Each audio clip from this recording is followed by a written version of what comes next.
खुलुमबाय लोगोफोर नोंथांमोना मोनसे समाव एन्टेना जायफोरा नुदो टिभि ब्लेक एन्ड व्हाइट जि समाव दंमोन बै समाव एन्टेना रखम मोनसे बुस्थु दंमोन जायखौ जोङो बाहेराव थांनानै फिदिं न' सिङाव सासे थागोन बाहेराव बै एन्टेनाखौ फिदिं बुङोमोन जे सिगनेल फैदोंना फैयाखै आरो बै जुगनिफ्राय जेब्ला डिश टिभि फैयो बिनि उनाव डिश टिभियाव रिचार्ज सोनाय सिस्टेम फैयो लोगोसे कालार टिभिबो एभेलेबल जाबोयो आरो लोगोसे बै डिश टिभि सलायबाय थानायावनो मोनसे ओरैबायदि बुस्थु फैयो जाय बुस्थुखौ रावबो जिबनाव सानफ्लाङाखैमोन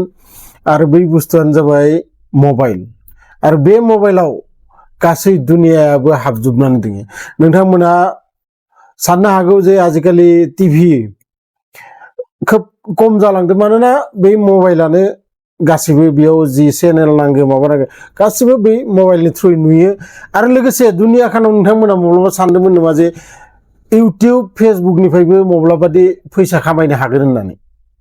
आरो बै इउटिउब फेसबुक इन्स्टाग्रामनिफ्रायनो गोबां सुबुंफोरा फेमासबो जालांदो आरो गासै दुनियायाव मिथिजानायबो जालांदो आरो गोबां मानसिफोरा बेजों रांबो खामायबाय दङ नाथाय बैफोरनि गेजेरावनो सासे मानसिनि मुं जाबाय खान सार नोंथांमोना गासैबो मिथिगौ खोब मोजां सुबुं आरो बिखौ गासै दुनियायाव खान सार होननानै मिथियो खोब मोजां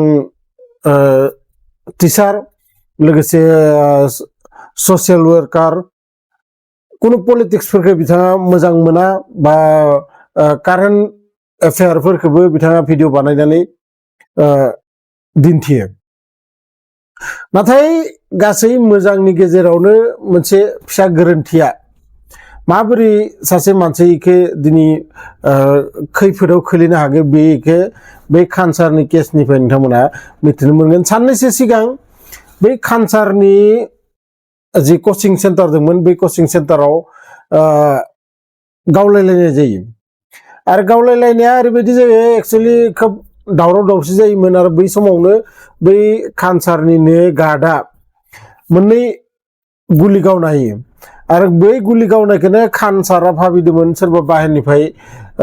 गावहरदो खोमा होननानै पुलिस फैबाथाय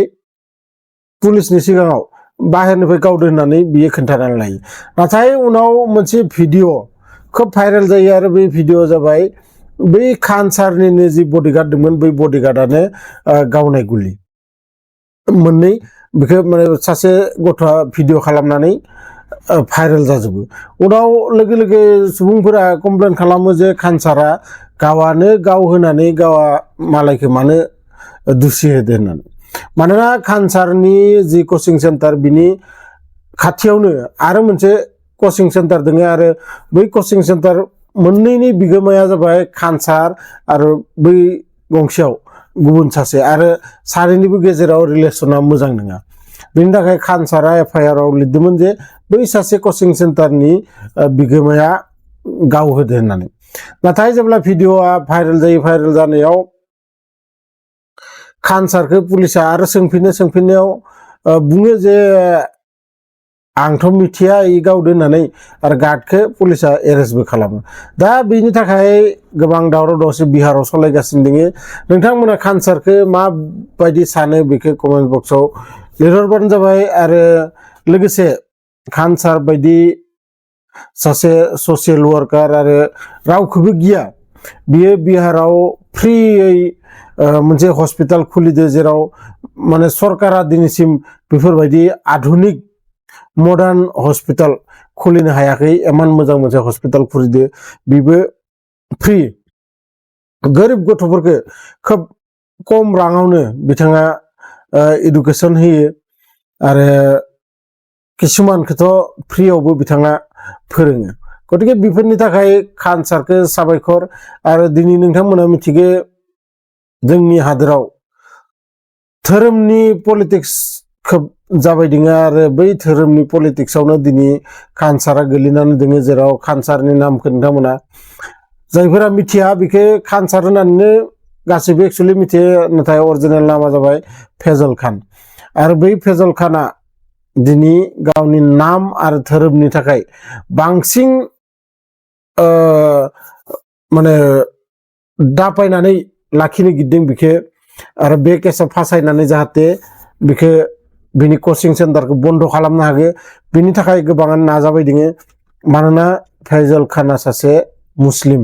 खान सारा सासे मुसलमान आरो बियो गदि मिडिया आरो सरकारखौ जि गाज्रि खामानिफोर मावोना बेफोरनि थाखाय अपेनलि बियो बुङोमोन आरो बिनि थाखायनो दिनै बेफोरबायदि अबस्थाया नोंथांमोना निउसाव नुनो मोनदों जानो हागौ आरो निउसाव बेफोरखौनो खोन्थिबाय थाखायो